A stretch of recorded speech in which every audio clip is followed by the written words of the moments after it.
sarasvati pratyam vyasam tato jaya mudiraya. Before reciting the Srimad Bhagavatam, which is the very means of conquest, one should offer respectful obeisances unto the personality of Godhead, Narayana, unto Narayana Rishi, the Supreme Human Being, unto Mother Saraswati, the Goddess of learning, and unto Srila Vyasadeva Avtada. Shrinvatam Swakata Krishna, Shrinvatam Swakata Krishna, Punya Shravana Kirtana, Hridyantastovya Bhadrani, Vidunoti Suhritsatam, Shri Krishna, the personality of Godhead, who is the Paramatma, super soul in everyone's heart, and the benefactor of the truthful devotee, plants his desire for material enjoyment. From the heart of the devotee who has developed the urge to hear his messages, which are in themselves virtuous when properly heard and chanted. Nashta Praeshu Bhadreshu Nityam Bhagavata Sevaya Bhagavati Uttamashloke Bhaktir Bhavati Naistiki. By regular attendance in the classes on the Bhagavatam and by rendering service to the pure devotee, all that is troublesome to the heart is almost completely destroyed, and loving service unto the personality of Godhead, whose praise of transcendental songs is established as an irrevocable effect. Jai. We have reading from Srimad Bhagavatam, Canto 1, chapter 18, entitled Pushed by a Brahmana Boy, and we're on text 7.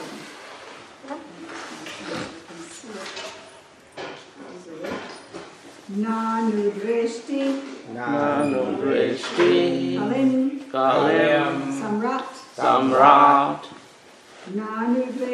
kalim samrat Nanu dreshti kalim samrat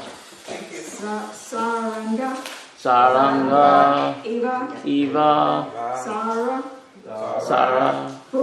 Bhu Saranga Eva Sarabhuk Kushalani Ashu Siddhyanti Kushalani Ashu Siddhyanti Netarani Kritani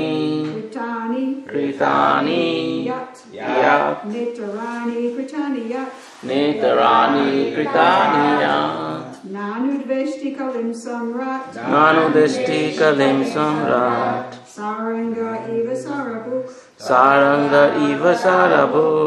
Kushalani Ashu Siddhyanti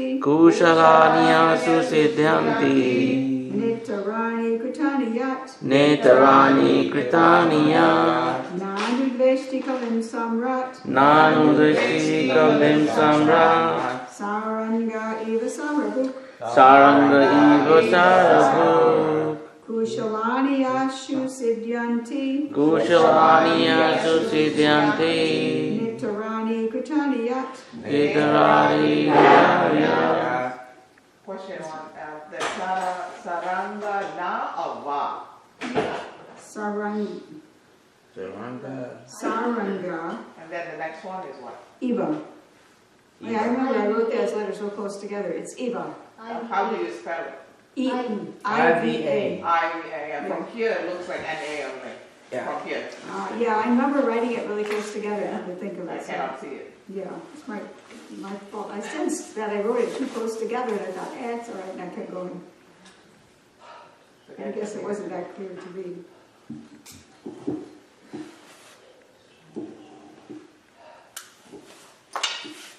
Thank you. Okay. What? Okay. Oh, well, I just got that. Nanu Dveshti Kalim Samrat Saranga Eva Sarabhuk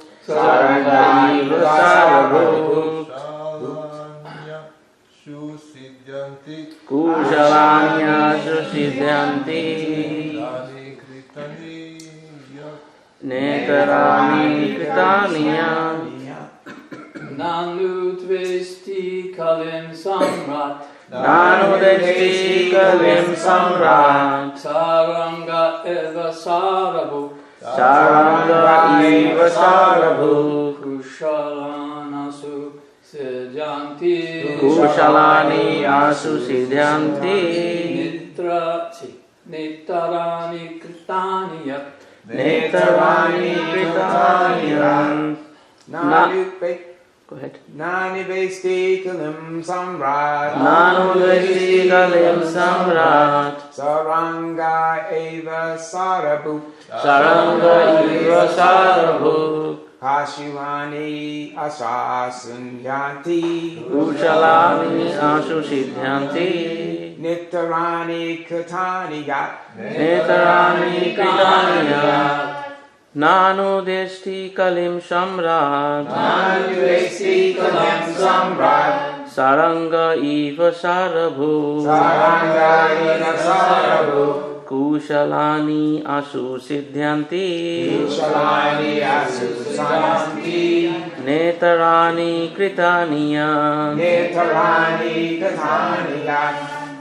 Nanudvesti kalim samrat. Nanudeshti kalim samrat. Sarangani sarabu. Saranga iva sarabhu. Kusalani asusidyati. Kushalani asu siddhanti. Natarani kritaniya. Netarani kritaniya. Nanudvesti kalim samrat. Nanudeshti kalim samrat. Saranga iva sarabhu. Saranga iva sarabhu. Kusalani asu siddhanti. Kushalani asu siddhanti. Netarani kritaniya.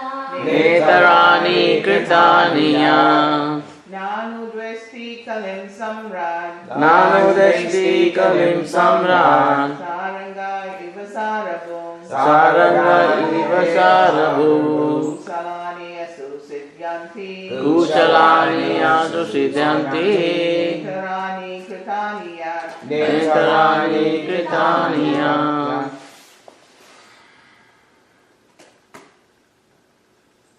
Word meanings. Na. Na.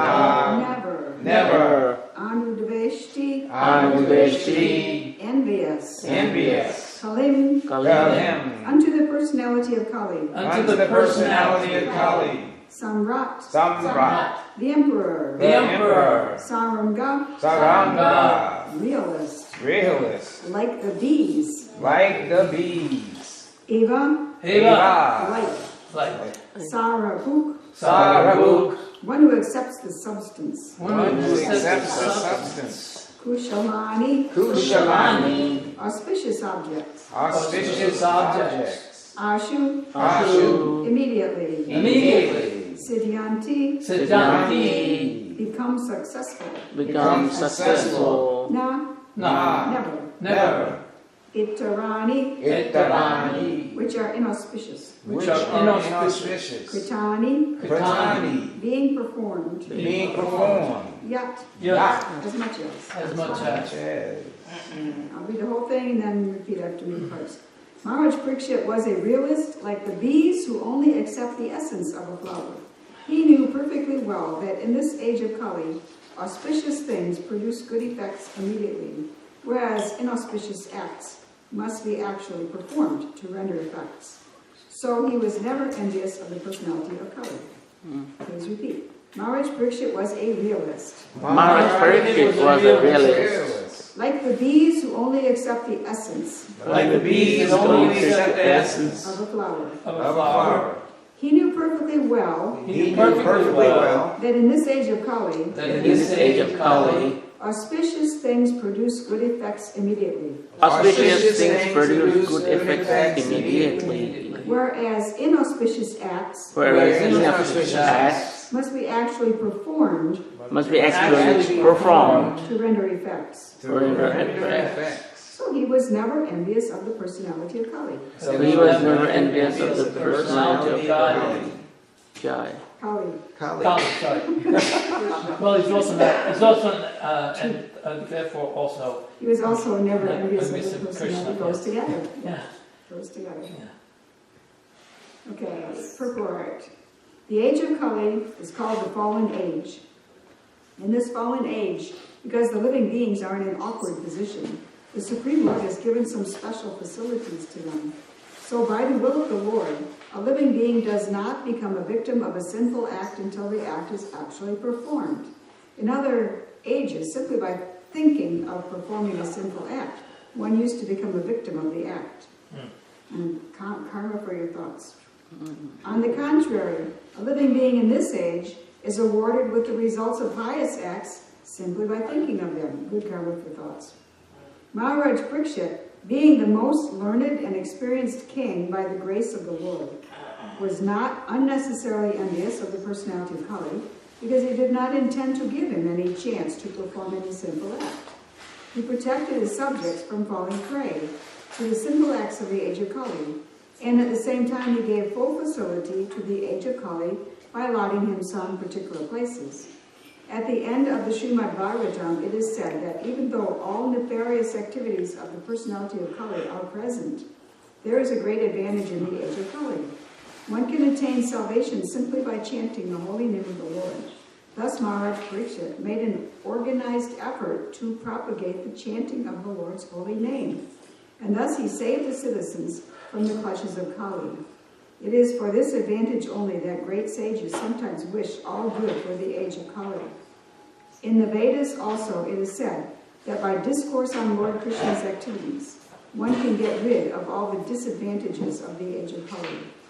In the beginning of the Srimad Bhagavatam, it is also said that by the recitation of Srimad Bhagavatam, the Supreme Lord becomes at once arrested within one's heart. These are some of the great advantages of the age of Kali, and Maharaj Parikshit took all the advantages and did not think any ill of the age of Kali, true to his Vaishnavite cult. So, Om Jnana Timirandasya Ranjana Shalakaya Chakshur Unmiltam Yena Tasmai Shri Gurave Namaha. I was born in the darkest of ignorance, and the spiritual master opened my eyes with the torch of knowledge. I offer my respectful obeisances unto him. So, first thing I'm going to talk about is the verse itself here, because I had a hard time wrapping my mind around what it was trying to say. I could kind of get the essence where the words were hanging me up, because when I think of the word realist, my common usage of the word realist, and I think everybody around me pretty much common usage is as opposed to an optimist. It's like an optimist says, everything is going to turn out wonderful. And a realist says, well, it might or it might not. I see good and bad signs. So a realist is not like, the optimist. It almost seems like an opposite meaning here. But not exactly, because and I was stuck on this. Actually, I asked a Bengali if there's a Bengali way of thinking about this that I'm missing. So I asked Tamal Krishna, and he said, real means pure. And so, basically, he said a lot of things I had to kind of get to the essence. But real means pure, and so the bees know how to get that pure essence, like it says here, the essence, the pure essence of the flower. They don't take the sap out of the stem of the flower plant or the leaves. They don't try to suck the sap out of the petals or something, which must have some sap in them to stay moist, but they go for the nectar. And then they make the honey, which real honey is pure essence. So they don't pay any attention to flowers that have no nectar, and they don't pay any attention to any part of the flower that isn't nectar. They only take the essence. So if real means that which is pure, and we also use the word real, not realist commonly, but we do use the word real to mean what's real, what's the real truth of things. What's real is God and souls and Krishna's material energy. And within that we have our illusion of what it all is. So what's real and what's illusion, we separate that also. And especially as transcendentalists, we have this clear definition of that which is real, that which is eternal, that which is the essential truth, and the personality of Godhead. And so Maharaj Parikshit was that kind of realist who was after the real. And he was like the bees. And this satisfied him. He knew perfectly well that in this age of Kali, auspicious things produce good effects immediately. I'm just reading the verse again. Whereas inauspicious acts must be actually performed to render effects. So he was never envious of the personality of Kali. So, let's see. Envy. Envy, I looked it up, and it was interesting. I wanted to find a definition. There is not actually, in the dictionary where I looked, there's not really a current definition that exactly means the kind of, it's moving. Just picking up the dead flower off the floor and bothers me. Sorry. We have a great time in here somewhere. Yeah, I know. It really is. But I read something somewhere where it said that if you pick up dead flowers that have been offered, then it purifies your heart. Okay. Now that you're pure. I'm not pure. I'm not pure. I'm sorry if I disturbed you. I didn't mean to, but it was disturbing me. Okay. I have He's a realist. obsession with it. Sorry. I apologize. So I'll go back to definition of envy. In the dictionary, the current usage envy means you want something what somebody else has. Everywhere I looked in that dictionary, everything seemed to say that, except it has an archaic definition, malice. Then and so a lot of times Prabhupada uses the word in a different way that we kind of have to stretch, and it's a true use of the word, but maybe we have to stretch because to accommodate the philosophy, we've been using English in a certain way, so we have to kind of stretch. And that never, like the word demon. Okay, the demons are not little devils running around. They are spooky things like ghosts or something. They are actually persons who are against God. So they can be in any form, but they're against God. So we had to stretch that meaning of the word demon from what we had thought before. And so likewise with envy, we have to understand what envy, if you envy somebody, it doesn't mean you want what they have. So maybe it's malice. But what is malice? It's that you don't want that person to be happy. Even if you have happiness and that person doesn't have happiness, you just want to make sure they don't have happiness. You don't want them to have anything, even maybe life itself. So maybe a really envious person might kill somebody because they just don't even want the person to have life itself. So that's why we originally envied Krishna because he was so beautiful. We wanted to be like that. He was so much the center of attraction. We wanted to be like that. So that kind of envy was, you say, in a higher way or something. I mean, at least you wanted to be like the right person, but the best person. But then it has become degraded so that sometimes we don't even want somebody else to have happiness or life because it just bugs us that they exist. And it's not that they have something we want always. Or sometimes it is that they have something we want. But, the malice is kind of like you don't even want them to have anything, even if you have everything. So it does kind of work together, but we have to stretch our idea of envy. It's not just jealous of what somebody has. So, anyways, Maharaj Parikshit was ready to kill Kali and take his life from him because he was going to do nefarious activities, sinful activities. And because Kali asked for mercy and shelter, then he didn't kill him, but he was stern with him. He said, you can only live certain places. But he did give you places to live. Okay, he had compassion. Okay, you're a surrendered soul. I have to give you places, but I can't give you a place where you're going to cause harm. So therefore, he was so much in control that he had no need to envy Kali, and he felt generous-hearted to him. He had no ill feeling toward Kali, because he controlled Kali from doing any harm. And this is very, very interesting. If we have self-control, if we have some self-realization, some self-control, the right kind of control over a situation so that it's not going to get out of hand and hurt people somehow, then we can be generous. Then we can be kind to even troublemakers. However, if we're not in control, if we're weak, then we can't be kind to troublemakers. We tend to be envious. We tend to want to take away their power. Somehow we don't like their power. So I guess we can think of it that way. It's been a little challenge, these concepts, for me to stretch my mind. Not that they're brand new concepts, but use of language, I guess, to stretch it to the bigger concepts.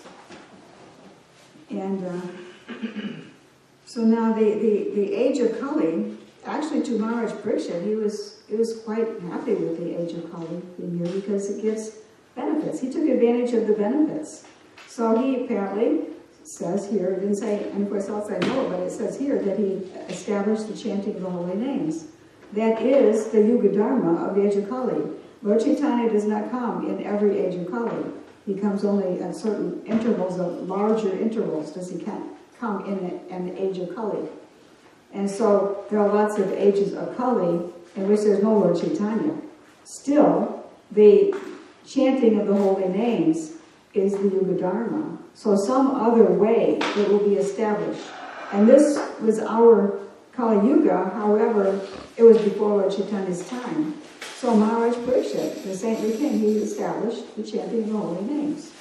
So it's kind of nice to know that souls who come up in the human life in the age of Kali, but not Lord Chaitanya's time, they still get to chant the holy names. They may not have Lord Chaitanya's movement, they may not have the highest ecstasy like the Madhava-priya rasa kind of thing, Radha and Krishna's mood, like Lord Chaitanya, but they still have the holy names of Krishna, and they still develop their love for Krishna that way, and worship him and can go back to Godhead by that means.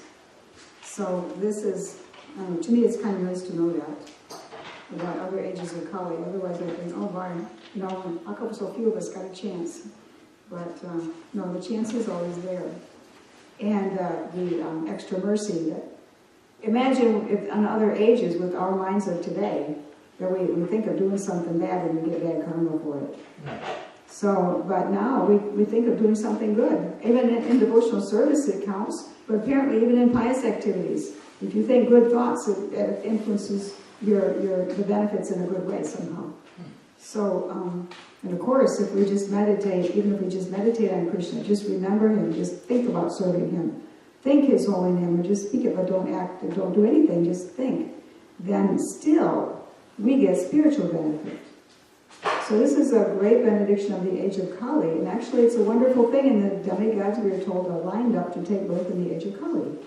So even though we often talk about age of Kali, age of quarrel and hypocrisy, all these things are going on, I saw once somebody posted that Prabhupada said, don't be looking at the problems of the world, don't worry about the world, just worry about, being spiritual, worry about the Godhead. There's so many things wrong with the world, but we aren't going to be here in it, right? That's the idea. We're going to go back to Godhead and try to help others go back to Godhead. This is just a temporary thing in this world, or what does it matter?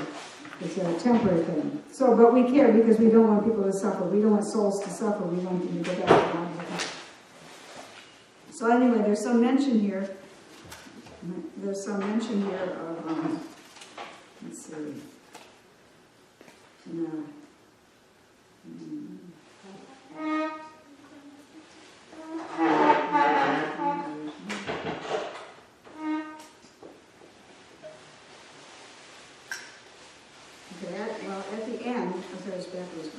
At the end of the Srimad Bhagavatam, it is said that even though all nefarious activities of the personality of Kali are present, it's a great advantage in the age of Kali, one can attain salvation simply by chanting the holy name of the Lord.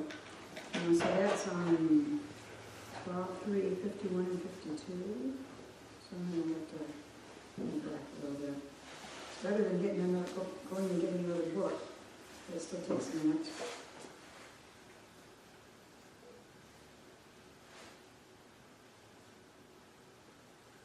So I found these things anyways. 3, 50.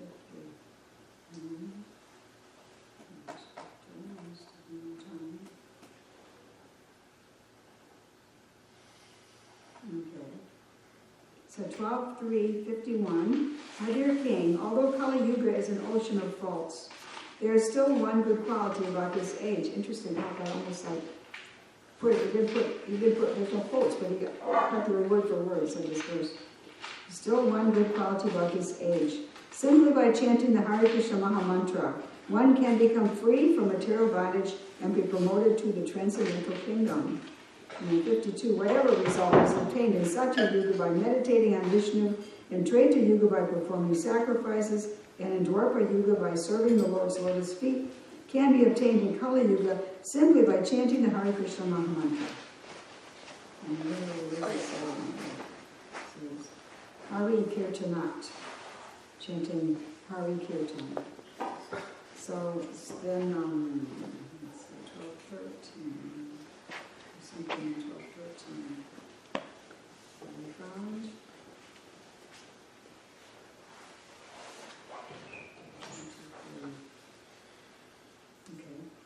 I offer my respectful obeisances, 12:13:23. I offer my respectful obeisances unto the Supreme Lord Hari, the congregational chanting of whose holy names destroys all sinful reactions, and the offering of obeisances unto whom relieves all material suffering. So, just want to read those, and then what else? Let's see if I go back now. So it takes a little time to go around. Wish you could just have them all up on tabs like a big computer, but I can't because it's my phone. 18.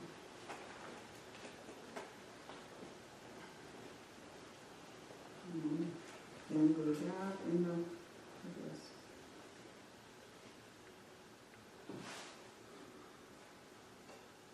at the end, let me see. I found all these really easily last night.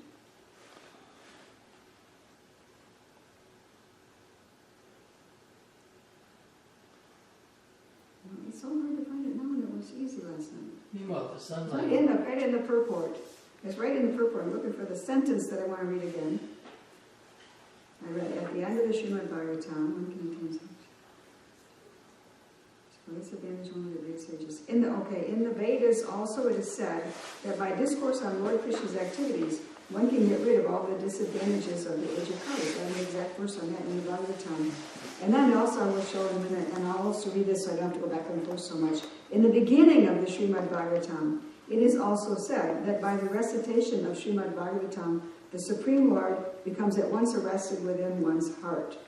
These are some of the great advantages of the age of Kali. And Madhava-priya took all the advantage and did not think any ill of the age of Kali, true to his Vaishnavite cult. So, let's see, it was 1, 1, 2. Anybody want to look it up faster? Well, how about, I'll just...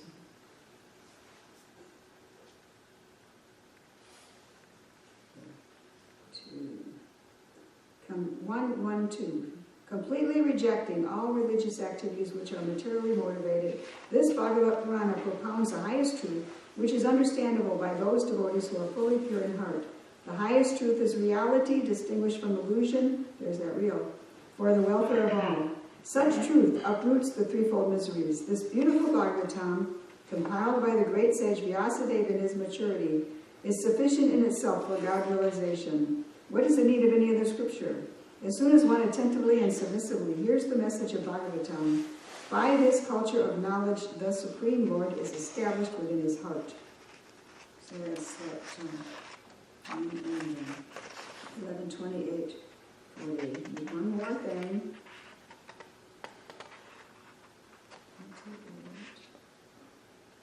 Should have really written it down. I didn't.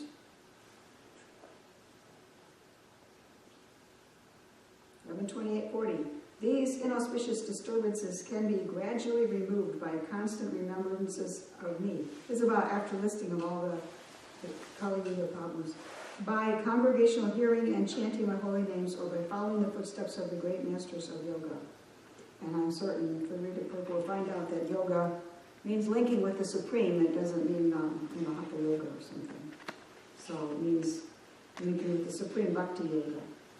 So by constant remembrance of Krishna, by congregational hearing and chanting of holy names, or following the footsteps of the spiritual masters. So that's why we have Madhava-priya is so enthusiastic about the advantages of the age of Kali, establishing the chanting of the holy names. He reestablished the religious principles, and he kept Kali contained, and he also kept Kali happy because Kali had a place to live. So he didn't hate Kali.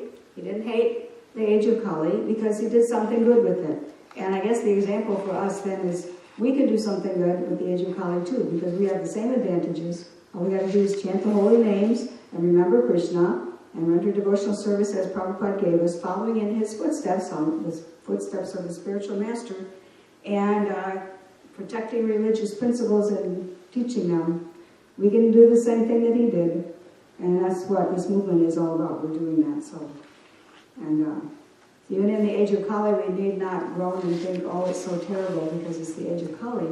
Actually, we have great advantages in the age of Kali. So, like Maharaj Pusha, he didn't even have any ill feeling toward Kali. So we can say, this enables us to get pure faster and go back to Godhead. This whole situation, the advantages and the disadvantages working together. So I think I'll stop there and I'll answer all the questions. I think you may be first. I was first. Anyhow, Huh? I was first. Anyhow, don't worry.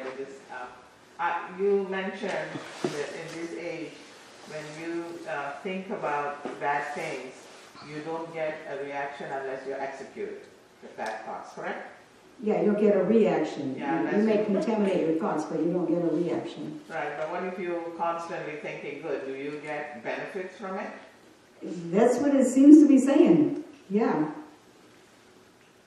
Now, this is the karmic benefits. If you're thinking good thoughts, you're going to somehow, even pious thoughts give you good. Impious thoughts don't give you bad. You have to do impious activities to give you bad. However, impious thoughts will make you prone to do the bad things. So we have to still be careful of our mind, but we don't get the reaction directly from that. Does that make sense? Yes. The comment is thinking, feeling, and willing. Exactly. Yeah, exactly. I was going to Thank you say very that. much. Yes. So eventually, I'm sorry. I think you're next. Okay, eventually with bad thoughts and just churning, not the milk, but churning the filth, that eventually you will actually probably get to acting. Yeah, so we still have to control our mind, but we get that little break that it doesn't act on us while we're in the process of controlling it. Did you I have did a- have another Did comment. you have our guest? I don't I know. was just making a comment to think, then it's kind of a meditation, and then you feel it, thinking, feeling, willing. And Yeah, that's great. We then think about it. that sometimes the mind is fickle, that Yeah, when you think something you can get, it's good if you don't react to it, but if you if you keep on thinking it, you might feel it, and then you might will it, and then you might do it. Yeah. Anybody else before Krishna? Yes. What happens if you speak, good things or bad things? What's the reaction you get in age of Kali? I don't know. It doesn't really say. I think it depends, case by case. I don't know. Okay. If you can speak words that hurt Mm-hmm. and have actual hurt and harm, and then I think that would be considered a kind of action, probably. And you can defame somebody with just words. You don't have to hit them. You can defame them and hurt their life pretty bad. So that would be bad karma. So, but if you just speak out, I don't like so and so. I'm so mad. I wish I could hurt him, or something like that. Then, that's more like a thought. So, I guess you have to just apply intelligence there. It doesn't really say about speaking. Speaking can have action or not. Well, Lord Chaitanya's pastimes, there was a devotee that, spoke, maybe Mayavadi philosophy or something like that. He would reject them. You get a reaction for it. Yeah, so it would depend. I guess that would be harmful. Yeah. If you speak Mayavadi philosophy, that would be harmful. Krishna Shara? Bearing false witness against someone. Yeah. Also, you could get someone killed by saying words. So and so said so and so Yeah. about you, and then those two people come together. Somebody could get killed because of words. Yeah. Could be. It cause action. Yeah, well, who is it? I have a question about demonic nature. You mentioned that demons are not those like in the subtle world, but people running around who don't believe in God, right? I said also they can come in any form. They're those souls who don't believe in God, basically. I have a question. or against There God. are people who seem like they're born with that atheistic mentality. It's very strong.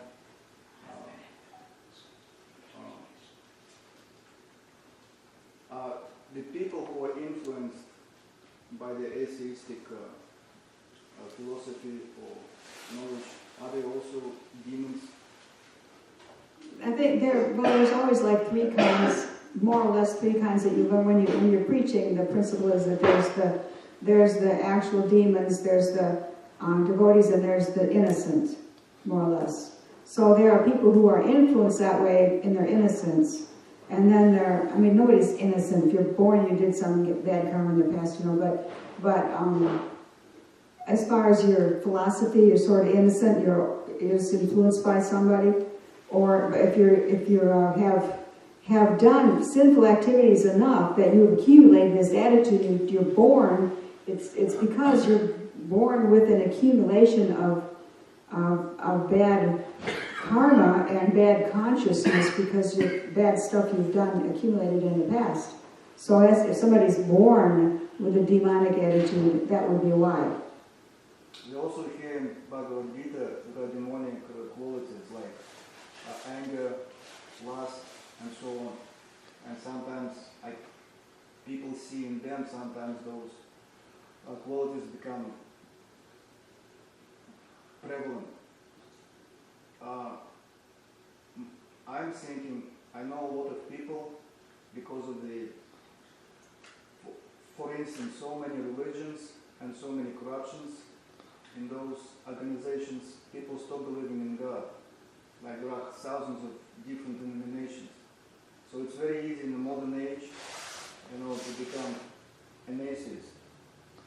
At the same time, we're reading those demonic qualities in Bhagavad Gita, and a person can see, sometimes, these qualities, they take over. I know people who are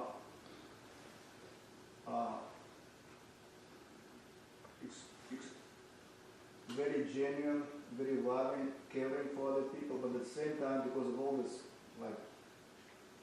influences I described, they stop believing in God. Does it mean that person is an atheist, or because it seems to be demonic nature? I'm sorry. Are those if you can see they're raping, they're killing? It's definitely a person saying he's a demon. A person can be an atheist and be moral. Yes. Be a good person, kind to people. So a demon is actually actively against God. So an atheist may be nice and not against. You just it is. There's so many variations. But it's said, that saying. I'm sure you heard it, that in the first age the demons and the demigods lived on different planets. The second age they live on the same planet. The third age they live in the same family. And then now in Kali Yuga they live in the same body. So we both have demonic and devotee aspects, and we all have both. That's what I'm saying. And that's why Lord Nityananda stopped Lord Chaitanya from killing Madhai. Was it John? I think it was Madhai. Because he had thrown a pot and injured Nityananda, and so Lord Chaitanya summoned his chakra, and he was going to go. And Nityananda said, no, in this age you can't do that because you'll have to kill everybody. You're supposed to kill the demonic propensities by reading and chanting the holy names. So we all have these qualities. And some of us are determined demons made a stance, kind of. And some are determined devotees and made a stance. And some people are mixed. But, it's case by case. So, in answer to somewhat, if I'm understanding what Prabhu was saying, that there are people that, like you said, are moral, where they see people suffering and they're hungry, and so then they feed them. But in the Bhagavad Gita it describes the different levels of charity, the proper place. And so if I'm feeding someone something that's going to increase their karmic reaction, like I give them a nice hamburger, I may have filled their stomach, but I've also implicated them. Yeah. So you may be trying to do good, There's an expression, the road to hell is paved with good intentions. Mm-hmm. So if you don't have, and Prabhupada was very strong about this point, that your so-called moral or welfare activities is like blowing on a boil. It's not really doing anything. You have to get to the source of the problem, and the source of the problem is not understanding this material world's temporary, we've fallen here, and that we're ultimately meant to be with God. And so that real welfare work is to do work that helps them understand God. Real quick, I want to add real quick. Buddhists who seem like don't believe in God, are they have demonic? I mean, definitely. Some of them might. Yes. It's a case by case. Just because of their philosophy, Buddha said, there's no God. No. So I don't think so. Some I don't think they're. It depends. I mean, if they're actively preaching there's no God, then that would be a kind of like demonic. You don't have to be, like I'm saying, you don't have to be a devil kind of person to be a demon. If a Buddhist is actively preaching against God, then he would have to be classified among the demons. But that's why we have to have a new understanding of the word, because we grew up with Halloween and ideas of demon, Christian and possessed by a demon, and some demon is some kind of a little ugly guy, who's inside you. But can just be somebody who's preaching against God. And it is degrees of everything. So just to abstractly say as a Buddhist a demon, somebody might be, it depends. And first of all, Buddha himself, his teachings have been misrepresented over time. Just like Jesus Christ's teachings. He preached against the misuse of the Vedas. He wasn't an atheist. He was God himself. And there was bodhisattva, to go to the higher planet, to go to a higher planet. Buddhism is, the real Buddhist teaching has been so covered over that the actual Buddhist, if sometimes you find, like I was in Thailand and I spoke to some of the bigger monks and priests, one was the advisor to the king of Thailand. He understood that beyond, because they have Lord Brahma everywhere, all over the city in Bangkok, every intersection, every house has a form of Lord Brahma. Yes, four-headed Brahma. Okay. Yeah. And so I started to explain to him about the Brahma Samhita, Govindamani Puruષa. He said, yes, we know that actually there is someone beyond Lord Brahma in some of our teachings, but we don't teach that. We understand it, but we don't teach it. It's sort of, yeah. Oh. So, but also it's so forgotten, and it's become like, because I was asking him, they go out all day long, you see, it's really amazing, and you see in these Buddhist countries, first thing in the morning, at sunrise, you see all these young men, beautifully saffron-cladded, shaved heads, going out begging alms to all the householders. And everyone feels honored to give. But they give them, meat, they give them eggs, they give them, anything. And so cigarettes, they'll give them, Seriously? I said, oh yeah. And so then they're not allowed to eat until noon, when they bring it back to the head monk. And I said, but how do you reconcile this point about, the flesh, since you're ahimsa, non-violent? And he said, whatever they give, we have to accept. So they've watered things down so much that, and I don't mean to create any disrespect to them, these people, but that's there's a contradiction there. That's a problem.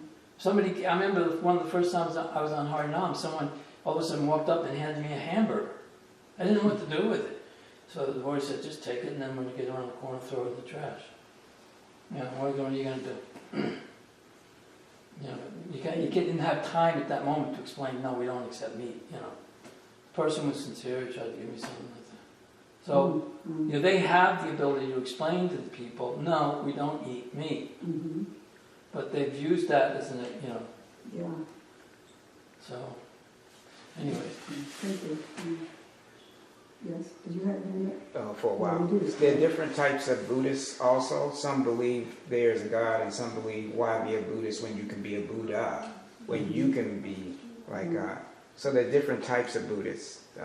My original comment was that several years ago, a devotee said, I want what you have. I want what you got. And I was shocked, and I said, Prabhu. And now, years of thinking, what I could have said better was, Prabhu, we can work on our envy, and we should not be under control of envy. Mm-hmm. That would have been better than Prabhu. I was shocked when he said, I want what you got. But what's interesting is you said something today. Malice is a type of envy, but it's to the point of destruction. Mm-hmm. I not only want what you got, I want you to disappear so I can have it all to myself.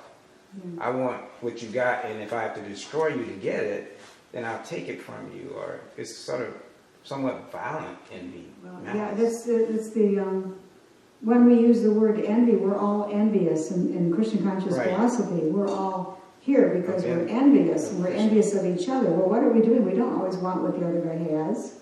We don't want everything we see. We want some things. We don't always want everything. But sometimes it just means we're against that person. You're just against that person. And so that's the end of that heading. It's supposed to be an archaic meaning of envy, that it means malice, but it's not so archaic because it kind of fits our understanding of Christian conscious philosophy. Yeah. What if the person meant, I want to be as blissful as you? That's not envy. What if I want to be as satisfied and as peaceful and as you are without needing... Well, we might say I have the good kind of envy. Mm-hmm. You know? Yeah, I mean, we want people to want what we have. Right. Yeah. In a good way. In a good way. In the right, the good kind. It's like pride. We say I have the good kind of pride I have because I'm proud of Christian consciousness or something. Yeah. And I'm participating in it, so I'm proud of Christian consciousness. But that's the good kind of pride. But if I'm the greatest devotee, then that's a bad kind of pride. So we don't really have in English separate words for envy and pride like that. But we have to adjust a little bit like that. But we make the idea understood anyways. Okay. Did you have anything? No, Okay. just stretching. Anybody else? Okay. Okay. Thank you all very much. All this is Jai.